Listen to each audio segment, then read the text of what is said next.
The first predator has fallen. Welcome back to The Life of a Xenomorph. After the predators disappear, the ESR teams regroup, and leaving the local police behind, they head in the direction Bobby fled towards. They had already lost well over a dozen of their people, but that's what they are paid the big money for. The specimen was strong, but in the end, they would capture it. Of this, every single one of them was sure. Across the city, in the company's planetary headquarters, Dr. Malek is reviewing footage streamed to him by cameras worn by the ESR agents. He is the head of the company's research and development on alien creatures department. The interference of the Oucher was a surprise to be sure, a certainly unwelcome one. There had been way too many mess-ups recently. First, there was LV-289, where they lost not just a research facility, but a profitable mining operation. Then came Nocturna. The loss of their second biggest research station alongside numerous live specimens was scandalous and set their plans back by years. Those incidents alone were bad enough, but even worse was the fact that the survivors of both Nocturna and LV-289 had disappeared. The company's best teams were unable to locate these witnesses and eliminate them.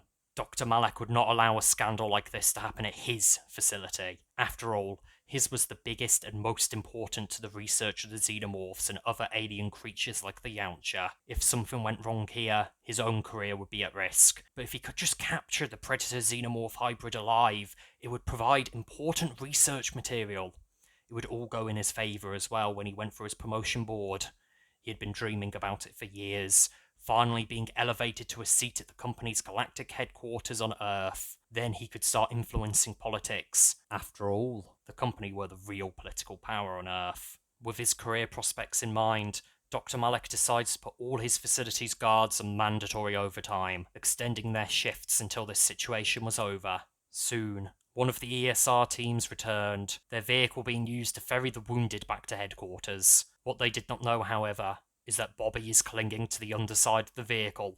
He had originally hidden under the vehicle to recover from his wounds, but as it moved towards the company headquarters, he could feel the Queen's presence. She was in this building. It was time for the recovered Bobby to find her. Join us next time on The Life of a Xenomorph.